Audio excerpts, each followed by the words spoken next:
არაერთი ღალატი მათ შორის რუსეთის მხრიდან და ხილული მტერია და ამ დროს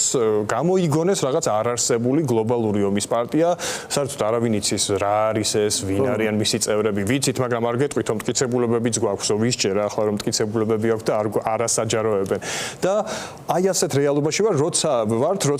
წლების წინ გვეუბნებოდნენ, რომ ევროპა სტაბილურობას, ღირსებას, წარმატებას, კეთილდღეობას ნიშნავსო და დღეს გვეუბნებიან თითქოს ევროპა გვაიძულებს ომს და ახლა ახალი ეს არის რა ქვია პროპაგანდა რომ რაღაცა დინარაძეს, კობახიძეს,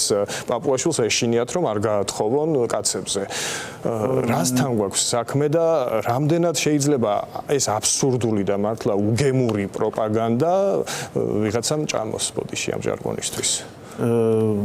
არ ვიცი, ჯანსაღად მოაზროვნე ადამიანი ნამდვილად ხედავს, აქ ყველაფერი შავი თეთრზე დევს. ვერ ვიტყვით დღეს უკვე იმას, აი გუშინ თუ რაღაც და ადრე წლები, წინა წლები კიდევ რაღაც იყო, რომ თითქოს და სახელმწიფო ეუბნებოდა ადამიანს რაღაც ევროპისკენ მივდივართ და იქ ვიზა მივიღეთ ევროპისგან და ასე შემდეგ რაღაც, მაგრამ საბოლოოდ გამოჩნდა, რომ თურმე ეს ყველაფერი იყო რაღაცა ესე რომ ვთქვათ ფასადი. ხო, ფასადი და რაღაც სახელმწიფოსგან დაგებული მახე.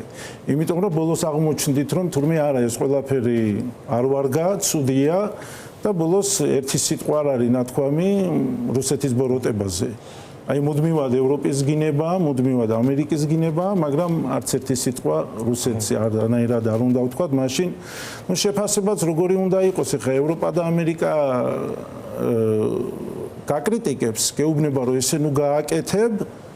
ესე ნუ იქცევი, ესე ნუ ამბობ, რასაც ამბობ, ამაში რუსეთი გაქებს. შავი თეთრზეა ხო დევს პირდაპირ ის რომ ეს ქვეყანა მიყავს რუსეთში და ამიტომ ერის ესეთი მოტყუება არ შეიძლება არანაირად, იმიტომ რომ ერი არ გაპატიებს ამას, ისტორია არ გაპატიებს ამას და მე უბრალოდ მაფიქრებს აი არ ვიცი როგორ არ ეშინიათ ან ხო არის არა რაღაცა ყველაფრის იქეთ ხო შეიძლება არა რაღაცა ბოლო წამები აი როგორც ნათქვამია რომ ძილის წინ არისო რაღაც რამდენიმე წამი როცა ღმერთთან მარტო რჩები და აი ის წამი მაინც დარჩია რა მარტო ადამიანი და შეხედე საკუთარ თავს მართლა რას უშვები ამ ერს რას უშვები ამ ხო აი 300 არაგველის ქვეყანაში დღეს გვეუბნებიან რომ კაცებს უნდა ეშინოდეთ გათხოვების აი ესეთი წარმოდგენა აქვთ ჩვენს მოქალაქეებზე ქართული ოცნების ლიდერებს ეს პროპაგანდა რამდენად შეიძლება მუშაობდეს ვინმე დააჯერონ რომ ეს საფრთხე რეალურია მე უბრალოდ უფრო მეტად ამათმა ეს რო თქვეს ეს კი არ გამკვირვებია უფრო მეტად ის გამიკვირდა რომ ზოგიერთ ქართველ კაცს ამას რეაქცია არ ქონია ეს შეურაცხყოფელი უნდა იყოს რეალურად შეურაცხყოფა არ მიიღო იმიტომ რომ ადამიანს ეუბნები რომ მე შე ვერ გაგიშვებ ევროპაში